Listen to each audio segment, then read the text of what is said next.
All right, good morning. I was just writing in the chat, but I'll tell everyone right now that if I look hunched over, it's because I'm in the TAO office and the AC is on and it's freezing in here. But anyway, good morning. Welcome to our July I Am Tech Oregon interview, sponsored by First Tech Federal Credit Union. I'm Ruthie Ditzler, TAO's Marketing and Regional Programs Coordinator, and I use she, her pronouns. I'm the moderator for the 2021 I Am Tech Oregon series, which is awesome because I get to have really inspiring and interesting conversations with some of our members about their journey into tech. And I'm really excited to talk to today's guest about his journey into tech leadership. I have two members of the TAO team with me today, Justin Martinez and Kara Toronto. Justin is keeping everything running behind the scenes. So if you have any questions regarding Zoom, feel free to tap him in the chat. And then Kara's here to just keep the conversation flowing. And you're also welcome to check in with her throughout the event. Just a few quick reminders, we're all totally experts with Zoom by now, but everyone's muted and we ask that you stay on mute unless you indicate that you want to ask a question. We will save time at the end of this half hour. So if you have questions, feel free to, you can put them in the chat or we'll share some information about Mentimeter in just a minute. Kara will keep an eye on the chat and make sure that any questions that get posted there get transferred over to our Q&A at the end of the event. If you want to show our guests some love or you identify with anything that's being said, you're welcome to use the participant icons, although I feel like we're also over Zoom at this point. It's a little bit, people just really aren't into the thumbs up or the clapping or whatever, right? We just want to be back in person. So this is just a quick half hour. The time's going to speed by and we've allotted time for audience Q&A at the end. We'll use Mentimeter. And you can access the Q&A now if you want by scanning the QR code, or you can go to menti.com and enter the voting code. So that's just an alternative kind of cool interactive way that we'll be doing Q&A later. Don't worry, we'll reshare these access details again when we get to that point. If you have any takeaways that you want to share on social media, here are TAO's handles. I'm the human behind TAO social media, and I love to see comments and engage in conversation with folks, so feel free to join me there. And now it's my pleasure to welcome our July I Am Tech Oregon guest, Dan Warner, who's currently working as the president and CTO of Verivest.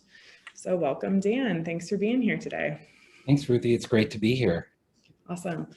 So as I mentioned, you are the president and CTO of a tech company, and I would love to start off just if you could share a little bit more about yourself and how you ended up in the career you're in today. Yeah, sure. So I went to Portland State and I got an English degree. At the time I was in college, I really didn't know what I wanted to do. I wasn't sure. There were a lot of things I liked. I loved music. I loved art. I loved writing. I ended up with an English degree. I played around with computers. I had played with them a lot as a kid growing up. And to me, it was a hobby. It's something I enjoyed. I never thought about being in tech for a career at the time. And for me, it really wasn't, I worked after college, after graduating from Portland State. I worked in restaurants and I worked odd jobs, and it really wasn't until late 1994 I got a copy of Netscape Navigator on floppy, and that was it. I mean, I completely just became absorbed with the internet, and there was just no looking back. At the time, I realized I needed to just focus on this, and that this was all I cared about. I just wanted to learn everything I could about it, and so I went about the process of teaching myself while I got a job at the Rose Garden working the Blazer home games as a server, and which was nice because it allowed me to still work but focus on and make learning about the internet my primary job. And I did that for about a year. And then one of the first jobs, it was advertised in the Oregonian. It was a webmaster job at Mentor Graphics in Wilsonville. And that was the breakthrough moment. I got that job, and that was the turning point for me. And there was no looking back after that. I love that. The Netscape reference is great. I think you mentioned it when we were talking yesterday. You're like, I can't remember if it was a CD-ROM or a floppy disk, but either is awesome.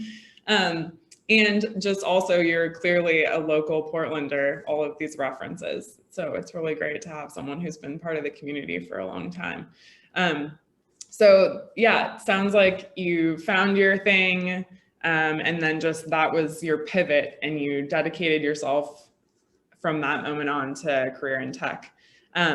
So throughout your career, have you seen yourself represented among your peers or leadership, among startup founders, making that transition into tech as someone who didn't have sort of the traditional tech background? Yeah, no, I didn't really have that,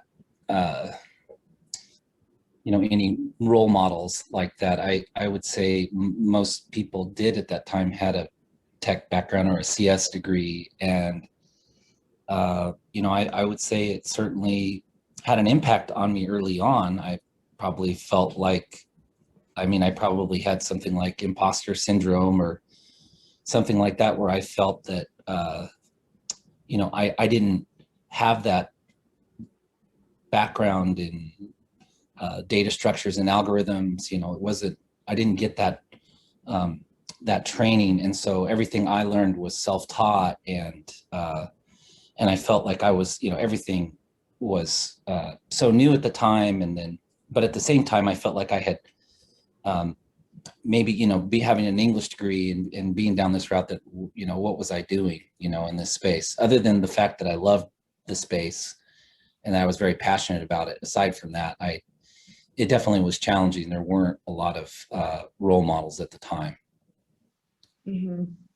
And then what has been, as your career has evolved, has that feeling changed? Well, I think what happened for me was I did just I loved building stuff, right? And that's what got me into it. I loved seeing software ship and get used by people. And I finally reached a point in my career, I definitely felt like I had a chip on my shoulder, and I wanted to prove it mostly to myself. And I had built an e-commerce platform from scratch that ended up getting used by millions of people. And I realized that the whole thing was ridiculous, that I had put that all on myself. And I was my own worst critic. There wasn't anyone else really, certainly that the industry has this, focus on the core mechanics of computer science, but there's so much to technology and to tech jobs and to the internet. The data structures and algorithms is only one facet of there's many ways to contribute into the development of software. And I realized it was ridiculous, and then I had sort of grew out of it, I guess, over time. Mm-hmm. But it took me a while. Yeah, but I every time I talk to someone, I always ask about imposter syndrome, because it's something that I deal with, I'm dealing with. And I like this thought that sort of just with growth over time, it might gradually be something that's, less of a factor. But certainly for someone coming into tech,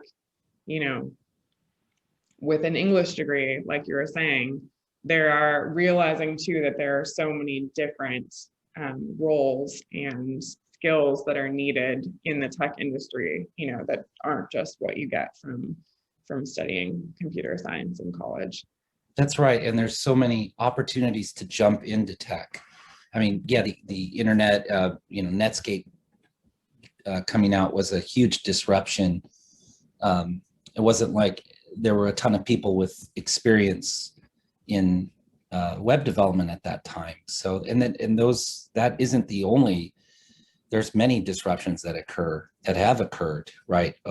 Over the course of my career. Any of those moments become, if those are things people are passionate about or very interested in, that they could just, jump in at that time.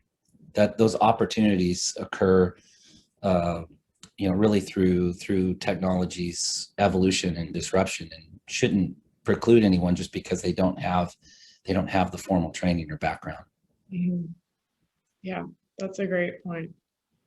Tell me a little bit more about your current role, and sort of what Verivest does. What's your motivation behind what you do now?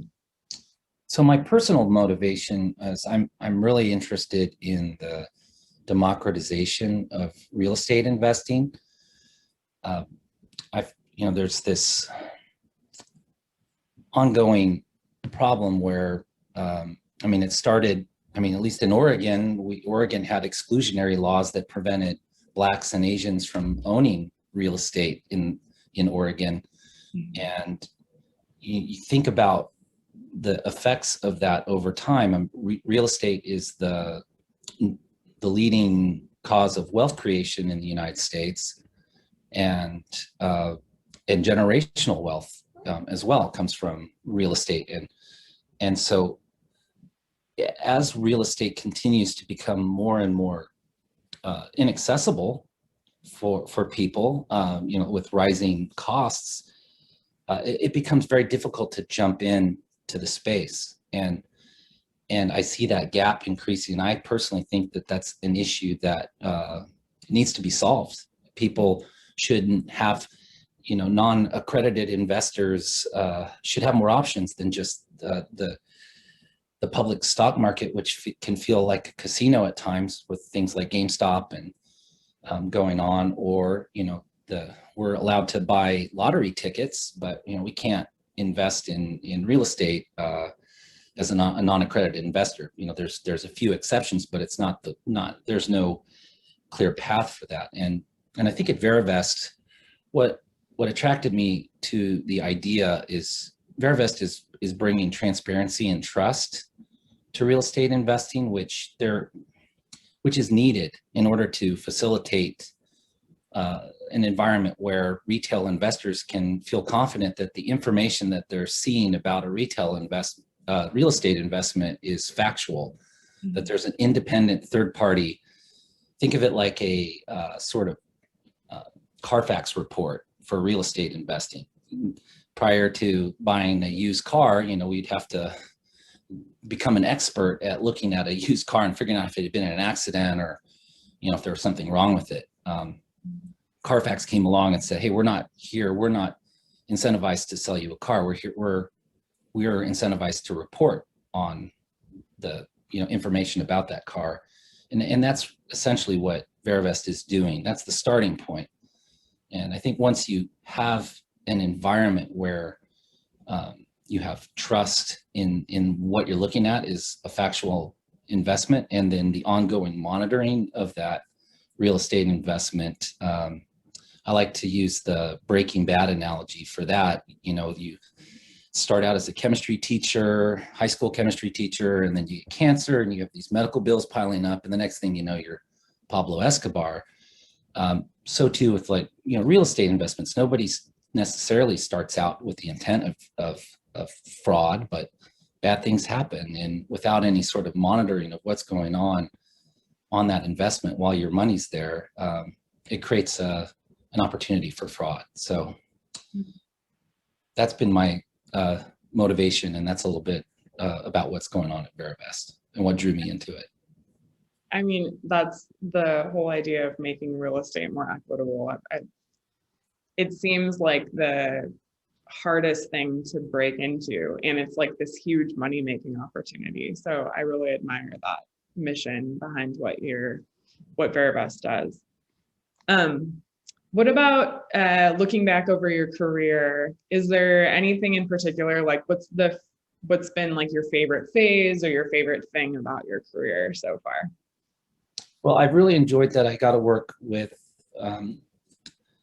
startups, with a really passionate group, a small group of people where I felt that my showing up that day made a difference, that what I was working on, it would definitely ship, right? You know, you were going to have an impact, either good or bad, and you could see the results of your work very quickly. I enjoyed all of that. It's really not the path that most people take. I mean, there's a lot of safety and security in a large company, and obviously a lot of compensation associated with like the big FANG companies for big tech. But I found a lot of enjoyment working to solve really difficult problems under, with the odds stacked against you, and looking at cash flow and runway, and you're not knowing if your company's going to survive or not. It sort of definitely pushed me out of my comfort zone, and it made me a lot better tech person by doing it. So I really enjoyed it, and I've spent the majority of my career at this point. While I started at Mentor Graphics, I quickly went to smaller and smaller companies until I was just doing startups, working with visionary founders and being sort of the tech co-founder, or early tech, employee. Yeah, awesome. That sounds super stressful to me, but I'm glad that there are people out there in the world that are, entrepreneurial and excited about solving challenging problems when the odds are stacked against them. So sounds like the work is probably really interesting when you're in that phase of it. Yeah, absolutely. You don't notice the time go by, right? It doesn't feel like you're punching a clock. Yeah. What about, is there anything that's like something you regret or would have done differently looking back at your career? Well, there's always this pressure to grow a tech startup, especially, right? You don't know if you're going to succeed or fail, but I'd say in the past that I let that pressure to, grow and then take, raise capital and try to build a business prior to really truly finding product market fit and understanding that, this is going to scale, and versus hoping that it's going to scale, right? And then raising a bunch of money and hiring people and not knowing, that this model that we've really taken the time to vet that at the nucleus size, whatever you do at that small scale is going to just be magnified 10x once you put some, funding and scale behind it, that it's really going to work. And so just in the rush to want to succeed, for a startup to make it, I think I rushed myself, and you feel the pressure, right? You've got, like I said, runway and capital, and you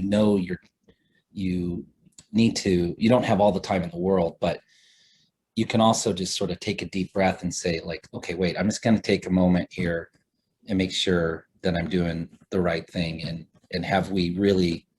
can we really be critical about what we're doing? Because we're super optimistic. That's why we're doing this startup. You generally are surrounded by a bunch of optimists when you're working at a startup, but it's very healthy to be also able to be your own, to be able to look at it as objectively as you can and say, is this really ready to scale?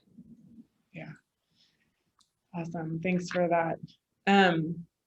Okay. So final question for me before we open things up to the audience. So if you're in the audience and you have questions, start to think about them now. If someone aspires to be a CTO, what should they do? Yeah, that's a good question. I think there's a number of paths to being a CTO. I mean, the path that I took, which was a pretty quick path, although, it was in title only. When you're in a tech startup and you're the only tech person, then you can give yourself the title of CTO. Whether or not your job is actually like the CTO of Amazon or Shopify or something that's a completely different world and job. But for me, it was all of the non-tech, pure engineering things that helped me to find that role. So it was the mentoring, the managing of other engineers, in particular, working with non-technical people. I really enjoyed that aspect of it. A number of engineers didn't. I don't think that you can be as effective as a CTO because the role should be very cross-functional in its nature and collaborative with non-technical, with the rest of the company and the business. And those were areas that I was very interested in, and it made it easier for me as I progressed in my career to gravitate towards those roles.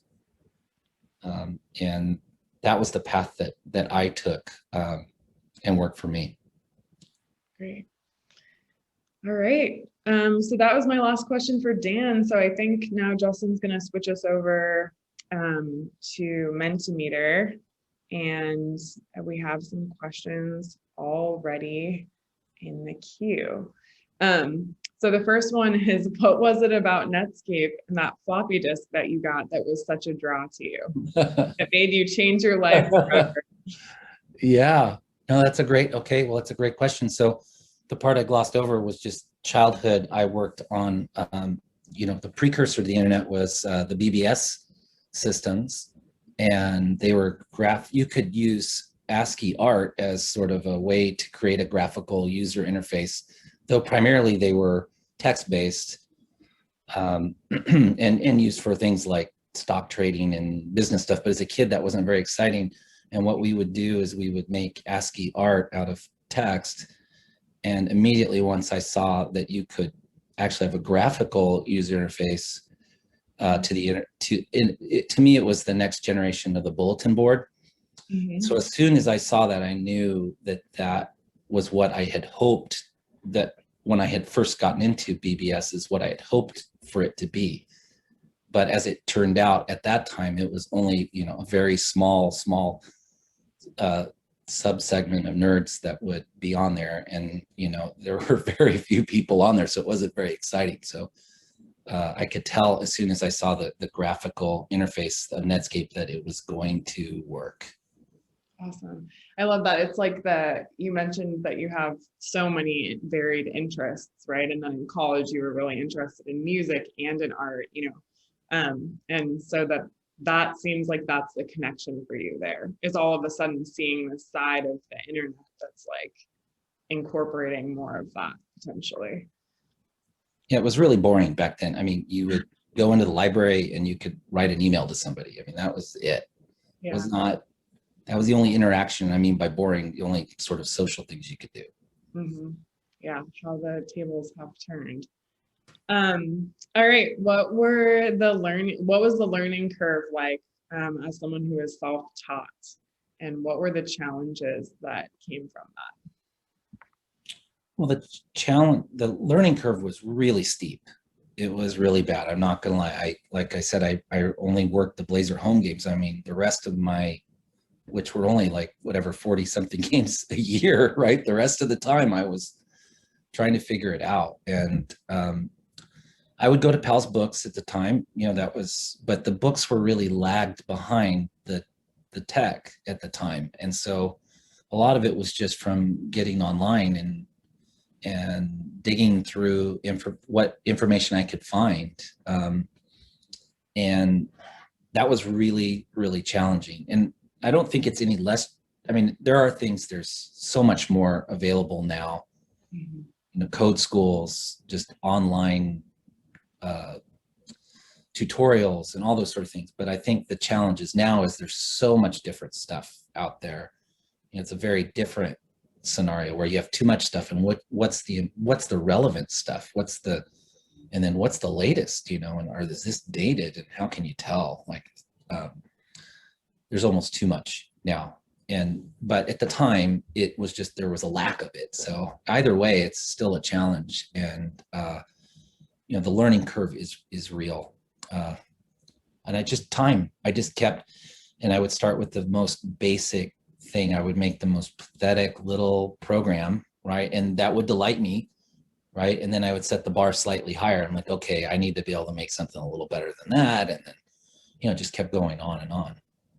It never ended.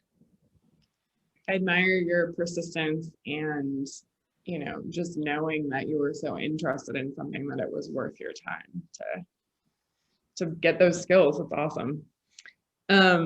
Okay, so this question we have here regarding imposter syndrome, what advice would you give to me in a situation where I want to take a cert, but I'm being told I need 3 years of experience to sit for the exam?